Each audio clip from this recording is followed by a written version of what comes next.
Almost there. We be live. We live! Yay! Yeah, they just got done telling us that we're going to be not able to do Hangouts on air after August 1st. What a bummer. But we might have found another software. And if you saw the notification about going live earlier today, you probably saw me testing that software out, but couldn't figure it out enough to get us all on here this morning. So, learning curve, here I come. Okay, anyway, guys, today is our Saturday morning mastermind. Let me gather my thoughts here. And today we're talking about atomic habits, chapter 12, the law of least effort. And before we get going with that, I'm going to give my friend Dan an opportunity to jump out and introduce himself. And oh, I didn't even introduce myself. I'm Samantha Studebaker Carl, and I'm our most of the time host for the Saturday Morning Mastermind, and Dan hosts as well. So anyway, jump out, Dan. Okay, Dan Sisek in Las Vegas, Nevada, and looking forward to getting through this chapter and what our thoughts on what he has to share with us today. Excuse me, sorry.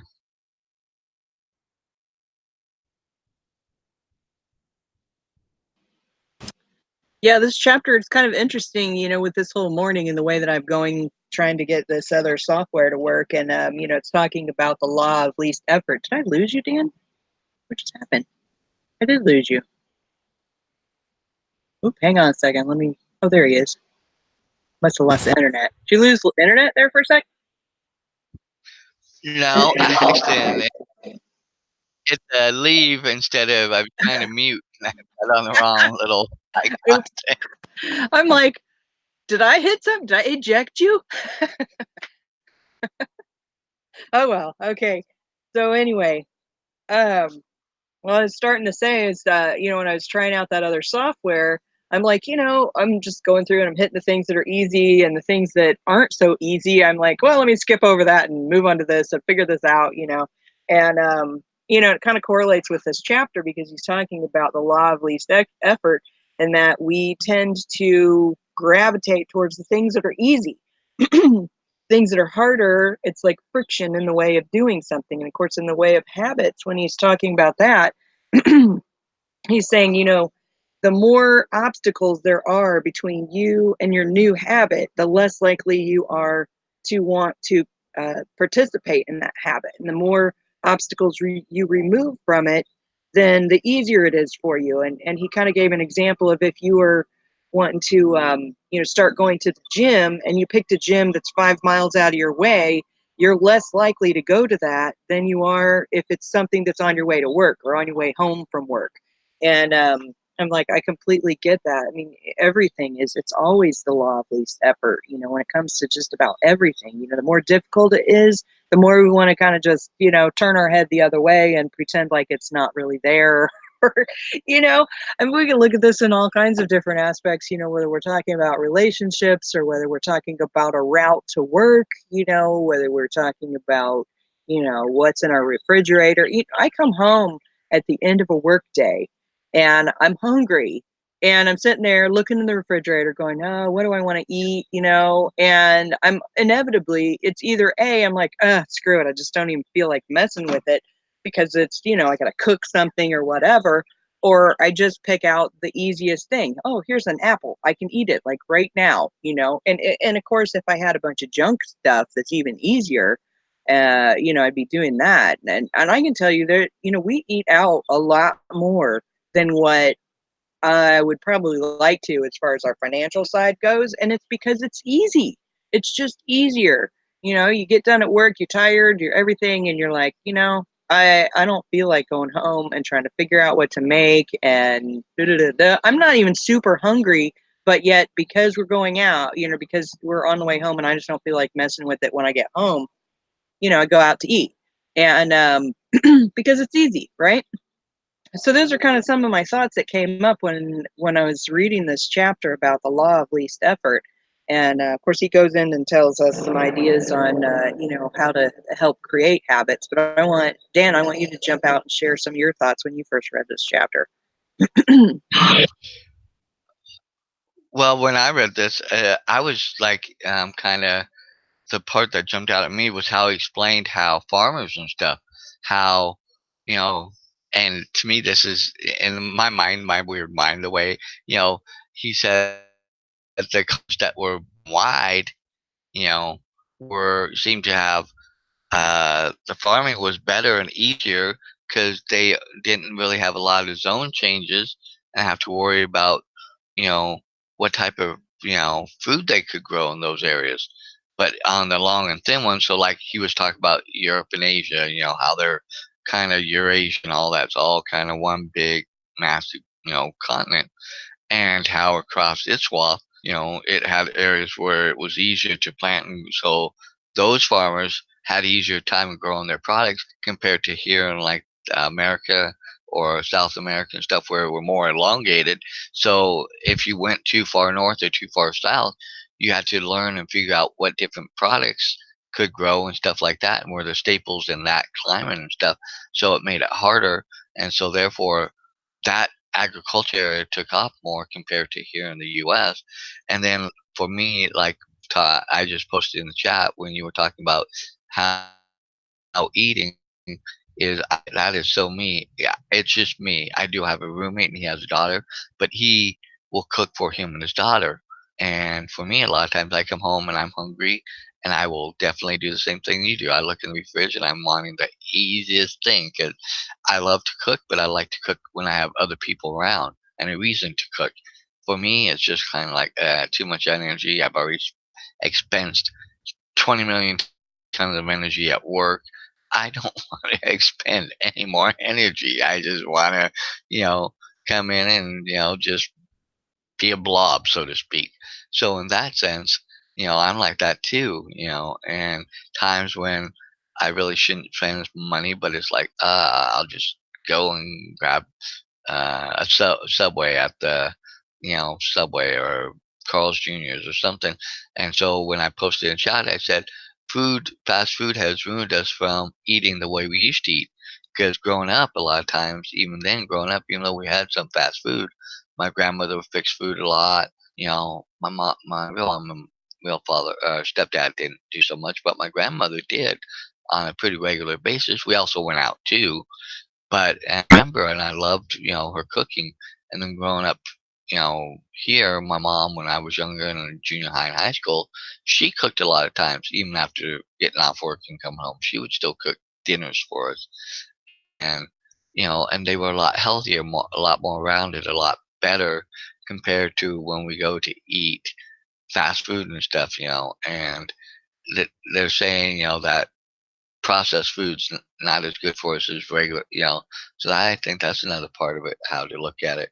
That's how I look at it, but I don't, you know, that ease of effort overrides everything else.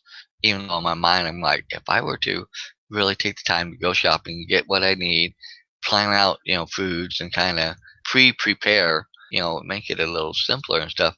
I think that's why these, uh, like Home Fresh and Blue Apron and places like that that sell those pre-packaged, kind of meals where all you have to do is follow the recipe and cook it, and then like half hour or so you have a meal.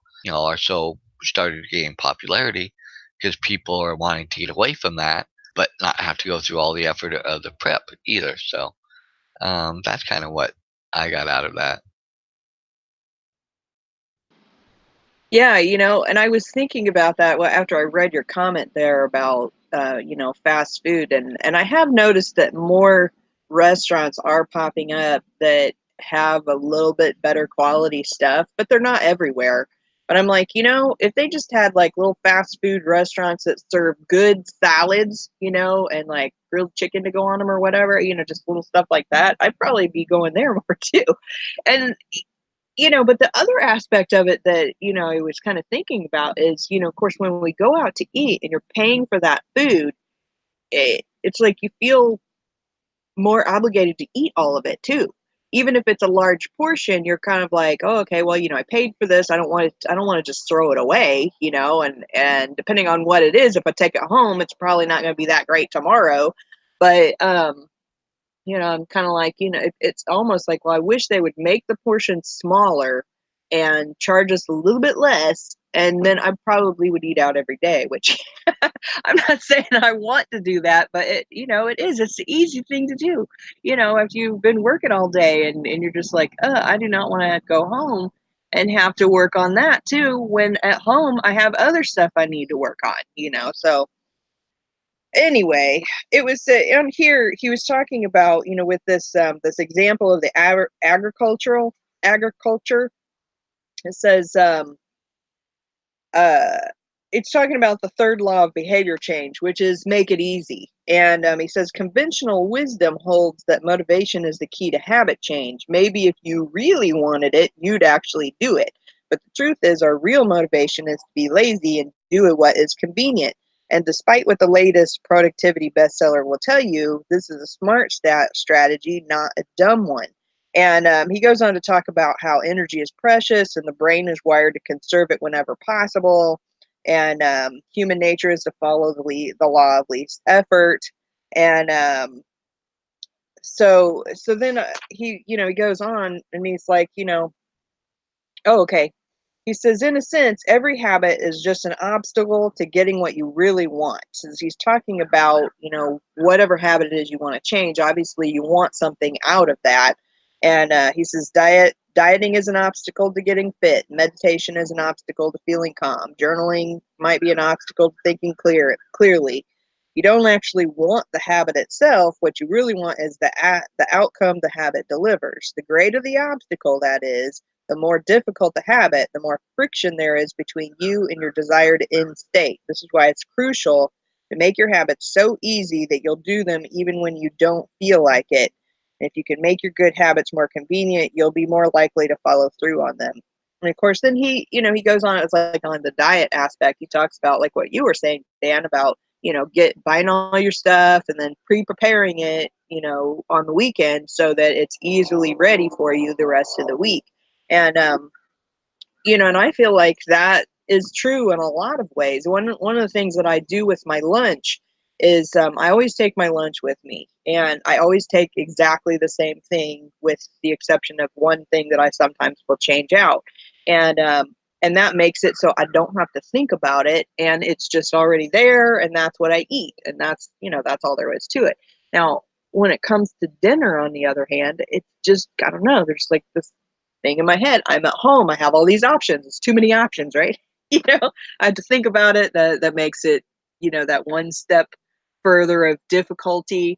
And when I'm saying that, I'm kind of like, is it really that difficult? It's not that difficult. But based on this chapter, it's like you come to realize it's the stupidest little things that get in your way of making a big habit change, and or making any kind of a habit change for that matter.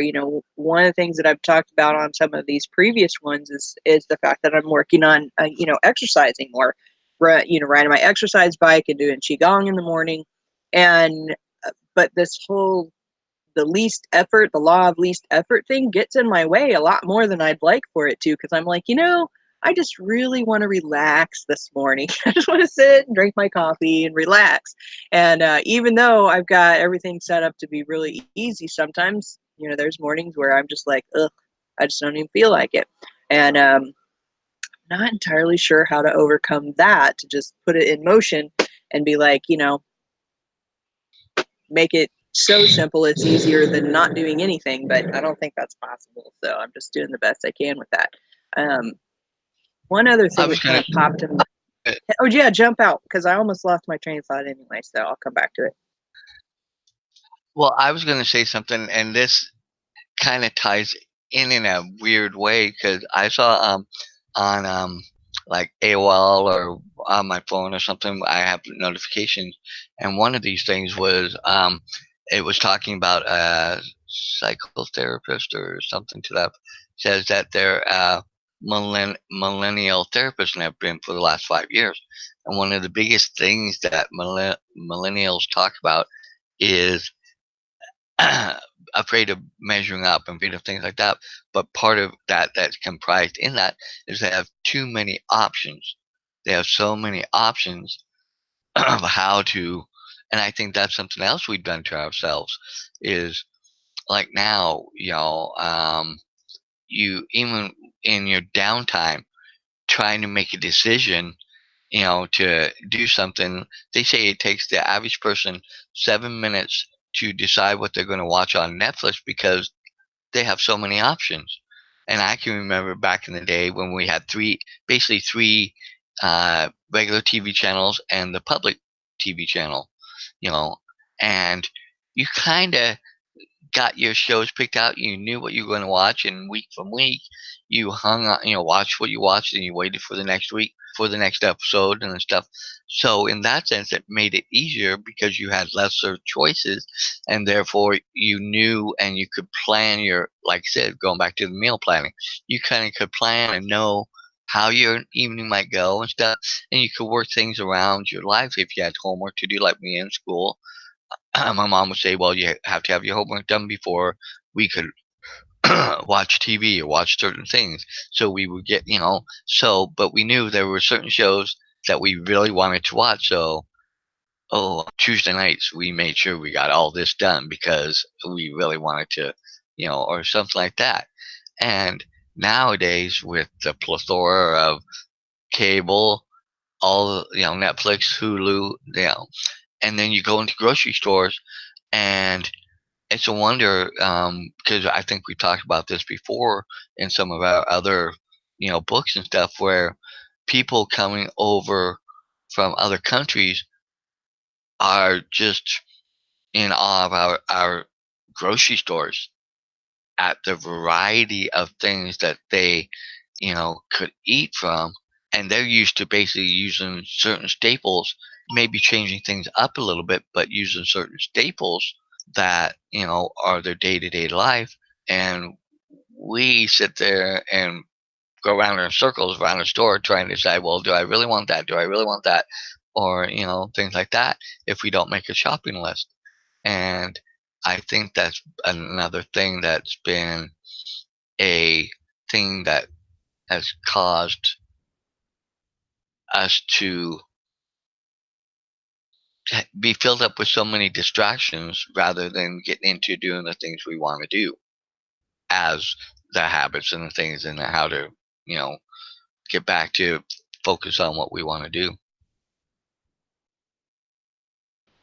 Oh yeah, for sure. You were talking about the TV, and of course, in this chapter, he's talking about how to get rid of some habits if you don't want them.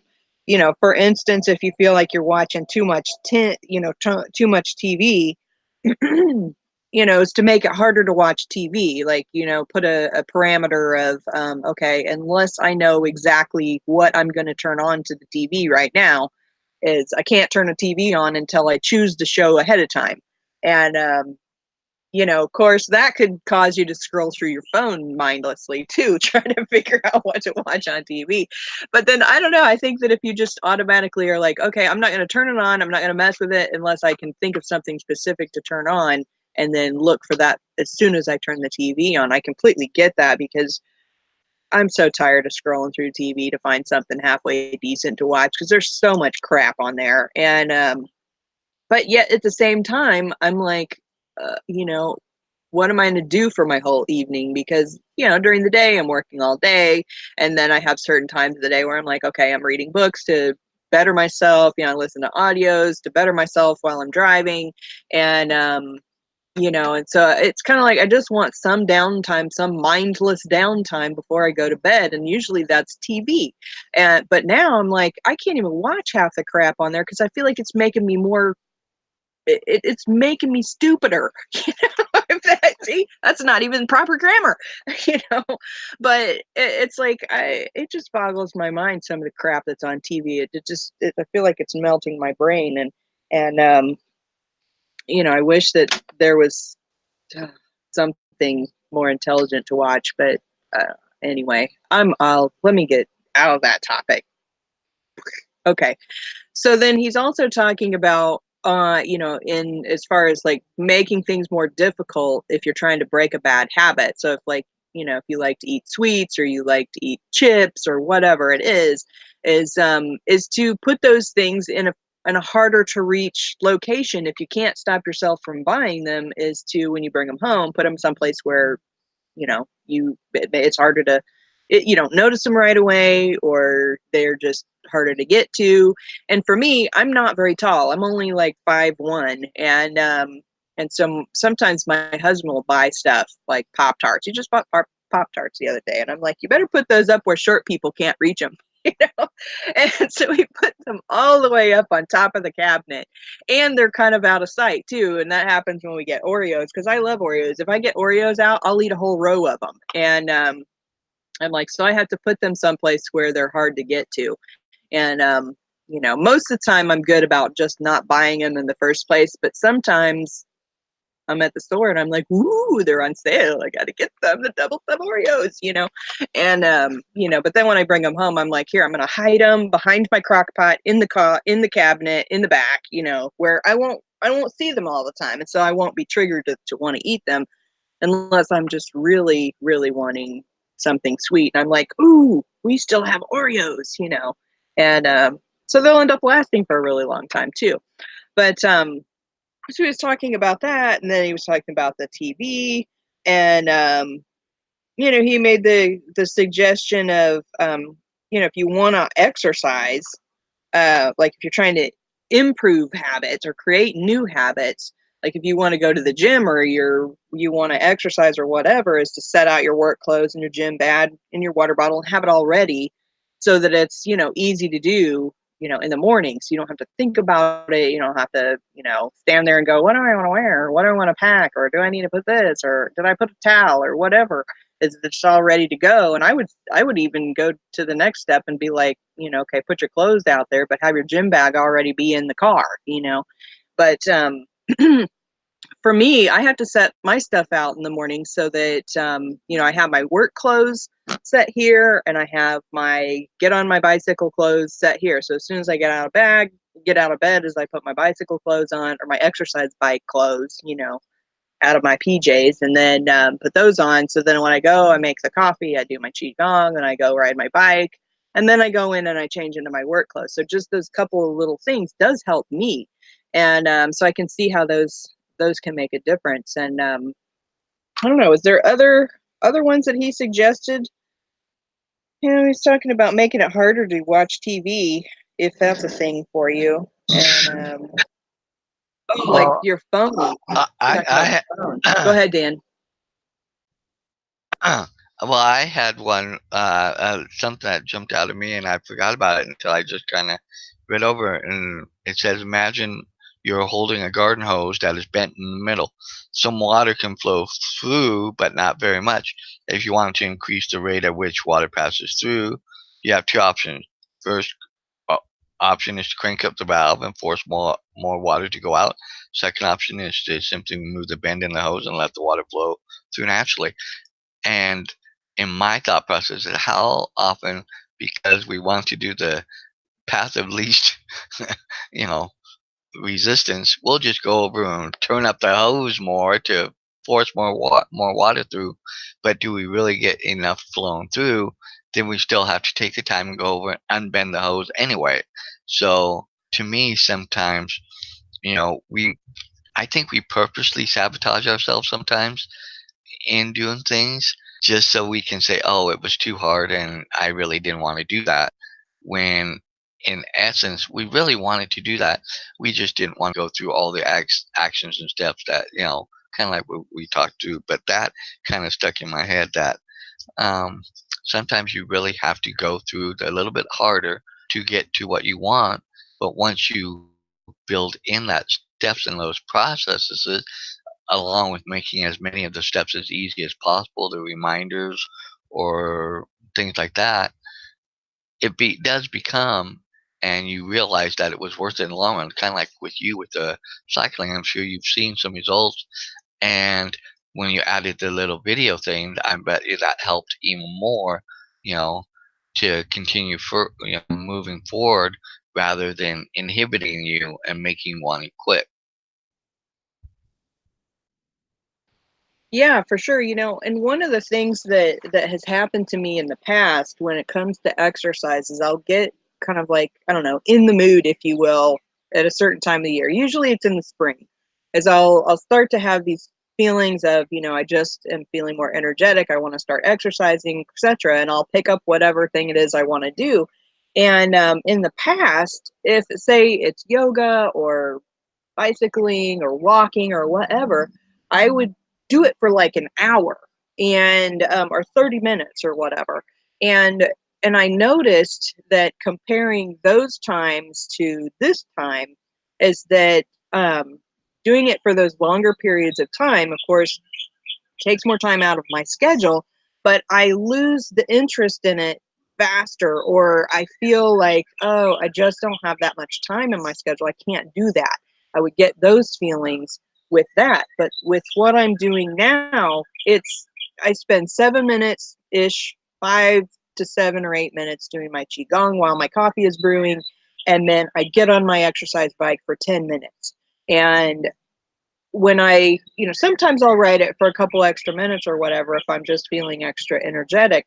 But by doing that and then resisting the urge to add more to it, because I know how I am. I'm like, if I add more to it, I make it take longer, I make it more of a big production, the less likely I am to be able to continue that habit. I would rather keep doing it on little bits. And and I think that's why they keep making so many more videos and more um, exercise programs where they're like, 7 minutes to health or 10 minutes to health or just 10 minutes a day or whatever, is because the truth is you're not going to do it if you know you're going to spend hours doing it every time, unless you are just really, really committed to like bodybuilding, or, you know, I don't know, you just really are a very athletic person and that's part of your life, then I completely get it. But for the rest of us who are like, exercise is not my life, I know I need to do more of it, but it's not something that I'm focused on so much, then, me doing it just a few minutes every day, I am far more likely to continue with that habit. And I have been very successful continuing that habit much longer than I have with any other time that I've tried to add exercising to my routine. And I think it's because of this particular, what he's talking about in this chapter is just the law of least effort. And of course, the main thing he's talking about in here is, of course, is for this particular chapter, and of course he titles this chapter "The Law of Least Effort," obviously, and but he's saying, if you want to uh, create a new good habit, is to make it as easy as possible to do it. Remove all the obstacles. Every time that you come across something that is like friction to you doing that thing, is to realize you got to remove that obstacle to making it happen. And then for things that you want to quit, is to make them more difficult. So if you're, whatever you're wanting to do there, is to create obstacles to doing those things. So then you're going to be less likely to do them. You're going to have to take more effort to make that happen. And he gives a couple of examples in here. He's talking about how was that in this? It has to be in this chapter where he's talking about the Japanese industry. Was it that? What is yeah, Japanese television manufacturer redesigning their workspace to reduce wasted motion, and they designed everything to automate, eliminate, simplify as many steps as possible to reduce the number of all kinds of stuff. And because they eliminated all these little things in order to, it made their teams that much more productive and more accurate. I mean, he even talked about just little things of just having to turn and reach for a tool instead of having the tool just in the front of the worker's space. Those little things made a big difference, and you could see the dramatic difference between the U.S. manufacturers and the Japanese manufacturers, and as far as quality back in that time. They're talking about like in the 1970s, I think. Or yeah, it said yeah, in 1979, it took American workers 3 times as long to assemble their TV sets compared to the Japanese. So it's like, wow, that's a big difference. I mean, I don't know how, I mean, it takes 30 minutes and it takes us an hour and a half. I mean, all because of just removing obstacles to making things happen. It, if we can do that in our own lives, how much more can we create positive habits of, remove all the obstacles and then create obstacles where we want to change something. So I've been really just examining, my days oh, and he was also talking about, he gave another example of this one person who was, what he was saying, what did he call it? It was I lost the spot. No, that was different. Oh, it was an IT developer, and he was trying to change his cleaning habits, but he referred to his strategy as resetting the room. And he said, for instance, when he finishes watching TV, he places the remote back on the TV stand, arranges the pillows on the couch, folds the blanket. When he leaves his car, he just always throws the trash away. When he takes a shower, he wipes down the toilet, even know while the shower's going, just like all these little things. And it reminded me of something my mom told me way back when about keeping the house clean. Because I'm like, my God, Mom, how do you keep this enormous house clean? And she's like, well, I'm always just doing a little bit. Every time I get done with something, I just do this little bit. When I'm done in the bathroom, I wipe the counter down. When I'm done in the shower, I spray it down or whatever it was she did. And I'm done in the toilet, I just wipe it off. I have wipes sitting right here, the cleaning wipes. All I got to do is just do that. And, that really kind of stuck with me. Now, when I was younger, I could give a hoot. I didn't care. But, as an adult, and, she reminds me of that. I'm like, oh, yeah, like when I'm making dinner or baking cookies or whatever I'm doing, I'm like, as I'm doing the thing, when I get done with the measuring things, I'm automatically rinsing them off and sticking them in the dishwasher, just those little things. And I'm not saying my house is like super clean, because it's not. There's some things that just take more effort, but the little stuffs, like this morning, I got up and while my coffee was brewing, um, I was wiping all my counter down, putting stuff in the dishwasher from yesterday. So jump out, Dan. I know you have something. Let me read what you wrote here. Well, it's interesting because I'm trying to think of that here, in my house, and of course with a roommate that has a little 4-year-old, and so when she's here, when he has his time with her, he's trying to, I kind of, things get kind of crazy when she's here, so I don't do as much straightening and cleaning up because it's hard to do. Because the minute you do, it becomes a mess again anyway. But when she's not here, I try certain days I do certain stuff, but I'm even in my own room, I'm looking at like, well, if I were to do this or do that, because mother was kind of the same way, even though she was not to the degree of like your mom. But I can remember saying, well, if you just kind of do it as you go, it'll be done, that type of thing. And till the next time you do it, and doesn't mean you even have to do it every single day, you know, just every little, when you're done in that area, just put it back the way you found it. I think he talks about it, when you're done in that area, kind of put it back the way you found it.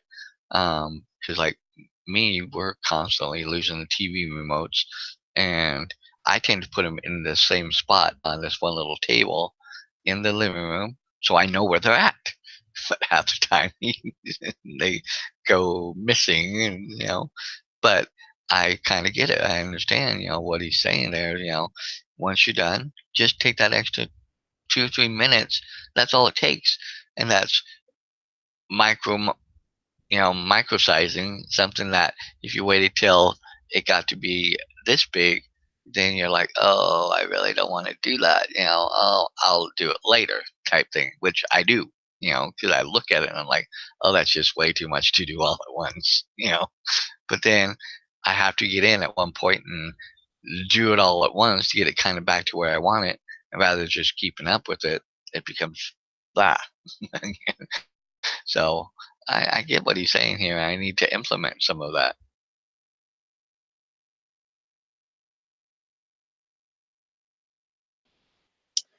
Yep, for sure. Let's see what it says here at the chapter summary. We pretty much covered all that. He's talking about reduce the friction associated with good behaviors, increase the friction associated with bad behaviors, prime your environment to make future actions easier. We naturally gravitate towards the option that requires the least amount of work. So that's pretty much it for this chapter, unless you have something else to add, Dan. No? Okay, cool. All right. Well, guys, it's been a great chat this morning, and so we'll wrap it up for today. If you guys want to join us, feel free. There's a link below the video, or there will be when I edit this. Or actually, I think there already is a link below the video to join our Facebook group, and then you can just message us over there and say, "Hey, I want to join and participate with you. I have something to add." So we'd love to hear from you. All right, guys. With that, have a great, awesome, amazing weekend, and we'll see you next week on the Saturday Morning Mastermind. Bye for now.